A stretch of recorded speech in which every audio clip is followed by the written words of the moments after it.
Hello friends, let's try to shoot this interesting problem today. So आपके पास ये problem है y is equal to fractional part of x to the power of fractional part of x where x is not an integer. तो इस function को थोड़ा closely हम लोग देखते हैं.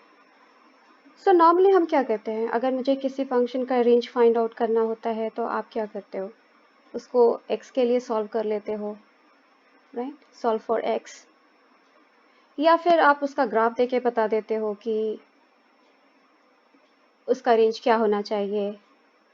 या तीसरा, अगर ये दोनों चीज़ें हमारे लिए ट्रिकी हो जाती हैं, जो कि आप ट्राई करके सोच सकते हो, देख सकते हो, तीसरी चीज़ क्या कर सकते हैं हम लोग कि हम फंक्शन की प्रॉपर्टी एक्सप्लॉइट करें. ओके, फंक्शन की प्रॉपर्टी, या अगर मैं दिखा दूं कि फंक्शन कॉन्टिन्यूअस है या पीस वाइज कॉन्टिन्यूअस है, या फिर मैं दिखाऊं कि फंक्शन जो है मोनोटोनिक है, मतलब इंक्रीजिंग है या डिक्रीजिंग है, तो मेरा काम बन सकता है. कैसे हम लोग देखते हैं, तो हम लोग ये थर्ड चीज़ को एक्सप्लॉइट करते हैं, बिकॉज ऊपर वाली दोनों चीज़ें आपके लिए फिजिबल नहीं होंगी इस क्वेश्चन के लिए. So let's look at this function. So fractional part of function, अगर मैं इंडिविजुअली केवल फ्रैक्शनल पार्ट ऑफ एक्स की बात करूं, तो क्या पता है, क्या प्रॉपर्टी पता है आपको इस फंक्शन के बारे में. अगर आपको ग्राफ पता है तो इमीडिएटली आप रिकॉल कर लेंगे कि इसकी क्या प्रॉपर्टी होती है.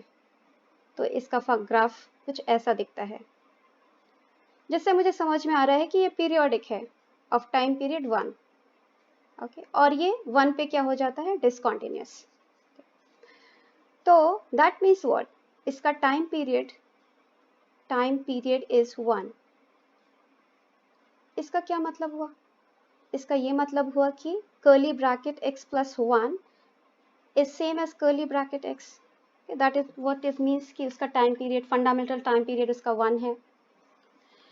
So now let's look at this. Okay, I think you know this, right? Because if I'm saying कि f of x has fundamental time period of t, what does that mean? That means f of x plus t is equal to f of x, right? यहाँ पे दिख रहा है, यहाँ पे जो function value है 1 के बाद वही फंक्शन वैल्यू होगी, उस पर 1 ऐड करोगे तो सेम फंक्शन वैल्यू होगी. So I will not go into that much detail. तो ये आ गया. तो now let's look at this function. Okay, now function given to you is what? F of x is curly bracket x power curly bracket x. Now is this also periodic of time period 1? Let's check कर लेते हैं इसको. यहाँ पे x की जगह आप x plus 1 रखो, x plus 1 रखो, और fractional part function की property से of course this is what? This is fractional part of x and this is also fractional part of x. So यहाँ से हमने show कर दिया कि even my given function is periodic, okay, of time period 1. Okay. And you can see that it is not defined for integers of course, because अगर x मेरा integer है तो उसका fractional part क्या होता है, 0, right? So 0 to the power 0, your function is not defined at integer points. तो अगर मेरा टाइम पीरियड इसका 1 है तो लेट्स से मेरा फंक्शन कुछ ऐसा दिखता है. So if I try drawing that function, तो यहाँ पे 0 है, 1 है. जब भी हमारे पास फ्रैक्शनल पार्ट इंटीजर फंक्शन आता है, we always try to chop off them in integer intervals. तो अब क्या है कि भाई इंटीजर पॉइंट्स पे तो ये डिफाइन नहीं है, यहाँ पे भी डिफाइन नहीं है, यहाँ पे भी डिफाइन नहीं है, और वैसे ये पीरियोडिक है तो कुछ ऐसा दिखता है मान लो. ओके, तो सेम चीज हमेशा दिखेगी क्योंकि अभी अभी आपने बोला कि पीरियोडिक है ये. तो आपको इससे समझ में आ रहा है कि अगर मैं केवल ओपन इंटरवल 0,1 लूं और इसमें मैं रेंज फाइंड कर दूं फंक्शन का, तो वही रेंज होगा.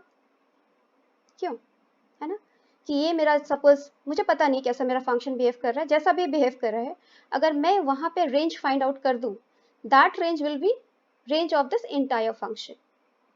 बस ये क्लू अगर आपको समझ में आ गया, then we are done with the problem almost. Okay, so now what we are going to say, let us take my x in open interval 0,1. okay, so is function, okay, so what is my function, fractional part of x to the power fractional part of x. Okay, and how does it look like in this interval, what is your fractional part? Okay, this is x minus greatest integer x. And what is greatest integer x value when your x is here? 0, right? Okay, 1 से छोटी value है, it will be 0. तो this is 0, so your fractional part of x is same as x. सो आपका फंक्शन क्या हो गया अब? जस्ट ये for x belongs to open interval 0, 1. Now if you find what is range of this function, you are done. ठीक है, तो अब क्या करा जाए इसके लिए? इसके लिए हम करते हैं कि इसका डेरिवेटिव निकालते हैं. पहले मोनोटोनिसिटी चेक कर लेते हैं कि इंक्रीजिंग है कि डिक्रीजिंग है.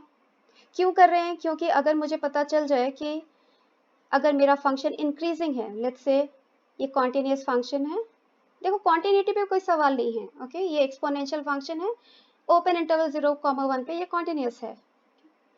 तो अगर मैंने शो कर दिया कि ए बी कोई इंटरवल है जिसमें अगर मेरा फंक्शन इंक्रीजिंग है, तो अगर कॉन्टिन्यूस है, इंक्रीजिंग है, तो मुझे रेंज क्या मिल जाएगा? F of A comma F of B, right, क्योंकि इंक्रीजिंग है, इस पे लोअर वैल्यू आएगी, इस पे हाईएस्ट वैल्यू आएगी. और अगर मैंने शो कर दिया कि मेरा फंक्शन डिक्रीजिंग है, ऐसा है, तो क्या हो जाएगा? मेरा range F of B, right, क्योंकि अगर डिक्रीजिंग है तो इसकी मिनिमम वैल्यू मेरी एफ ऑफ बी पे आएगी और मैक्सिमम वैल्यू मेरी एफ ऑफ ए पे आएगी. Okay, so in this case my range will be what? F of b comma f of a. Perfect. So I am going to use this concept. Okay, तो यहाँ पे हम try करते हैं देखने के लिए कि मेरा फंक्शन इंक्रीजिंग है कि डिक्रीजिंग है या कुछ भी नहीं है. Let's see. तो डेरिवेटिव ऑफ कोर्स निकालोगे अगर देखना है आपका डेरिवेटिव पॉजिटिव है कि नेगेटिव है. ओके, तो अब डेरिवेटिव निकालने के लिए पहले मुझे लॉग लेना पड़ेगा. ठीक है, तो लॉग ले लेते हैं. What do you get? Log y is equal to x log x. Perfect. अब डिफरेंशिएट कर लो. Okay, find the derivative now. क्या है आपके पास? y prime y is equal to first function derivative of second plus second function derivative of first. So you got your derivative y 1 plus log x. अब ये देखिए y क्या है? x to the power x exponential function है. ये तो आपका कभी भी, ये हमेशा पॉजिटिव है. तो ये आपका डेरिवेटिव कब पॉजिटिव होगा या कब नेगेटिव होगा? जब आपका log 1 plus log x positive या नेगेटिव हो. So this will be greater than और equal to 0 when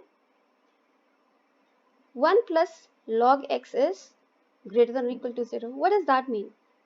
That means log x is greater than or equal to -1 or your x is greater than or equal to e to the power -1 or 1 by e. ठीक है, अब mind you मैं किस interval में बात करूँ? केवल 0, 1 पे. ठीक है, तो अगर मेरा x 1 by e से बड़ा होना चाहिए. Okay, so you can say for all x which belongs to 1 e what 1 open, this will be increasing function. और decreasing कब होगा? जस्ट इसका opposite. Okay, this will be less than 0 for all x when you are in this interval. तो अभी अभी आपने क्या show कर दिया? आपने ये शो कर दिया कि आपका जो भी फंक्शन है, ओके, वो 0, 1 पे ऐसा दिख रहा है. This is your 0 and this is your 1. Okay, यहाँ पे पॉइंट आपका कहीं 1 by e है, तो ये ऐसा है. ठीक है, 1 के लेफ्ट राइट हैंड साइड में आपका फंक्शन इंक्रीज कर रहा है और 1 के लेफ्ट हैंड साइड में फंक्शन आपका डिक्रीज कर रहा है और एंड पॉइंट्स पे आपका फंक्शन डिफाइन नहीं है. एक बात तो पक्की होगी, क्या? मिनिमम रेंज में minimum value is 1 f of 1 by e. ठीक है, और मैक्सिमम वैल्यू क्या आएगी आपके पास? Maximum value will be either limiting value of f of 1 or f of 0. Okay, so if you want you can write it. So your range will be closed interval. Okay, 1 by e है इसमें, so f of 1 by e comma limiting value of these 2 points. Okay, so limit, ये colour बढ़िया नहीं है, यहाँ पे लिखो limit x goes to 1, okay, from positive side f of e. Okay, what does that mean? X to the power x, which is 1. Okay, or limiting value x goes to 0 from negative side x to the power x. You can use L'Hopital's rule to show that this limit is also 1. Okay, so basically ये ऊपर वाली दोनों values की limiting value same आ रही है 1. Okay, so your range will be this. Great. So such a beautiful question. We shot it by what weapons? By weapons, knowing the property of the fractional part of function and the monotonicity of the function. See you. Bye bye.